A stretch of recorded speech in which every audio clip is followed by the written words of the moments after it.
I've just met with the Vice President, Secretary Blinken, Secretary Austin, National Security Advisor Sullivan, and other members of the National Security Leadership Team, the Situation Room, to discuss our ongoing efforts to evacuate American citizens, third country civilians, Afghan allies, and vulnerable Afghans. And I want to provide the American people with a brief update on the situation in Afghanistan. Since I spoke to you on Monday, we've made significant progress.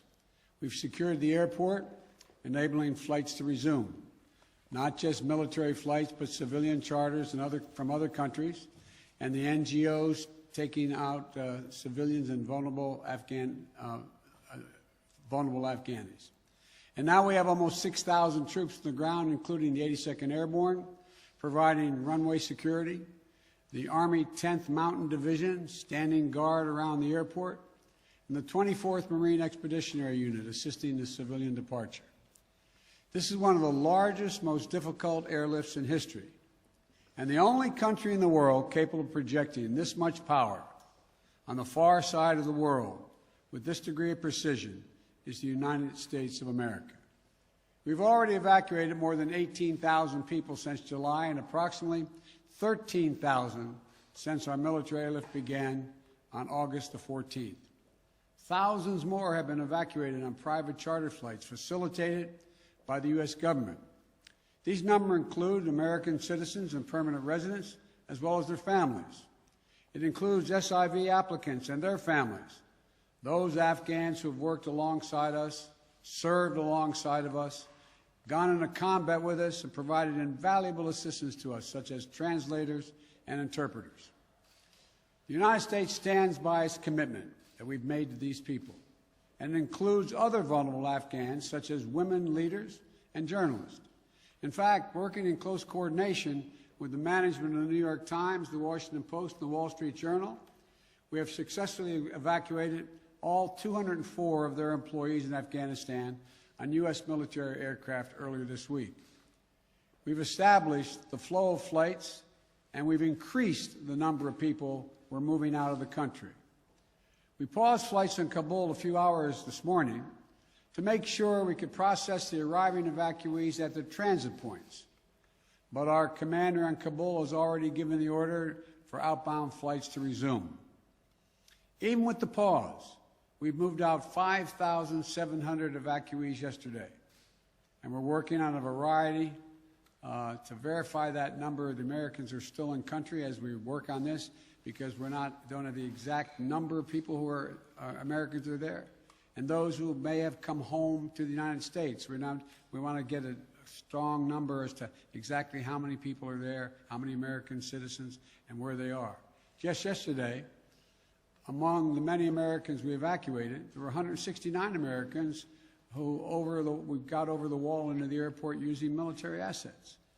We're also facilitating flights for our allies and our partners, and working in close operational coordination with NATO on this evacuation. For example, we provided overwatch for the French convoy bringing hundreds of their people from the French embassy to the airport. These operations are going to continue over the coming days before we complete our drawdown. We're going to do everything that we can to provide safe evacuation for our Afghan allies, partners, and Afghans who might be targeted because of their association with the United States. But let me be clear. Any American who wants to come home, we will get you home. But make no mistake, this evacuation mission is dangerous. It involves risks to our armed forces, and it's being conducted under difficult circumstances. I cannot promise what the final outcome will be, or what it will be, that it will be without risk of loss. But as Commander-in-Chief, I can assure you that I will mobilize every resource necessary. And as an American, I offer my gratitude to the brave men and women of the U.S. Armed Forces who are carrying out this mission. They're incredible. As we continue to work the logistics of evacuation, we're in constant contact with the Taliban, working to ensure civilians have safe passage to the airport. We are particularly focused on our engagements on making sure every American who wants to leave can get to the airport. Where we have been seeing challenges with Americans for Americans, we have thus far been able to resolve them. We've made clear to the Taliban that any attack on our forces or disruption of our operations at the airport will be met with swift and forceful response. We're also keeping a close watch on any potential terrorist threat at or around the airport, including from the ISIS affiliates in Afghanistan who were released from prison when the prisons were emptied. And because they are, by the way, and make everybody understand that the ISIS in Afghanistan have been the sworn enemy of the Taliban.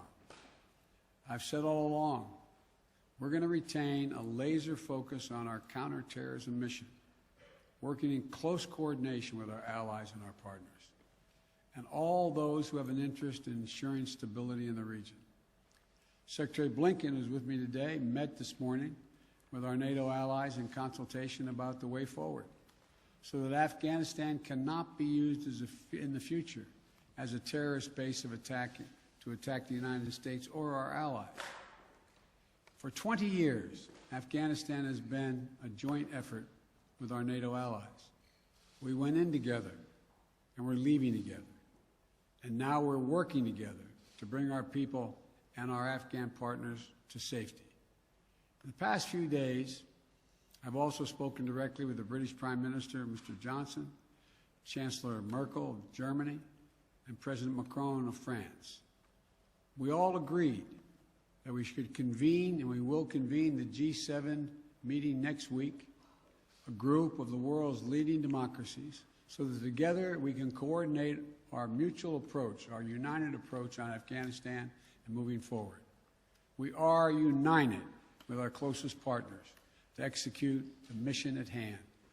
We've also discussed the need to work with the international community to provide humanitarian assistance such as food aid and medical care for refugees who have crossed into neighboring countries to escape the Taliban, and to bring international pressure on the Taliban with respect to the treatment of Afghan people overall, but including Afghan, particularly women and girls.